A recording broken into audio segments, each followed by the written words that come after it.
Kenapa perlu beli emas walaupun situasi perang? Ada yang risau, bagaimana jika berlaku situasi darurat? Macam mana mereka nak jual emas mereka?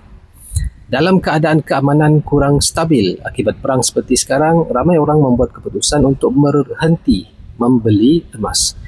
Tetapi sebenarnya inilah masa yang paling penting untuk kita mengalihkan simpanan wang fiat kita dan bekukan dalam bentuk emas.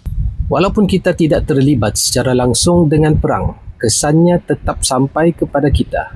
Harga minyak akan naik, yang mana akan menyebabkan kos pengangkutan meningkat dan akhirnya harga barang harian akan naik.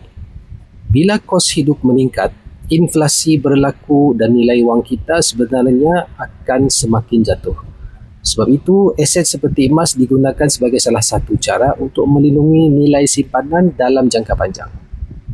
Emas merupakan aset fizikal yang diterima secara meluas di seluruh dunia kerana nilainya tidak bergantung kepada kerajaan, tetapi bergantung pada berat dan ketulinannya sahaja.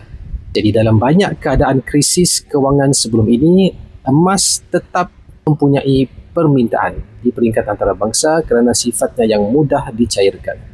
Yang penting, simpanan emas bukan tentang situasi jangka pendek tetapi sebagai sebahagian strategi untuk memastikan sebahagian daripada simpanan anda lebih stabil untuk menghadapi perubahan ekonomi nanti. Semoga perkongsian saya ini bermanfaat. Boleh like, follow, komen dan share. Sekiranya tuan-puan berminat untuk membuka tabungan akaun emas bersama Public Gold, boleh berhubung dengan saya. InsyaAllah saya bimbing sebaiknya.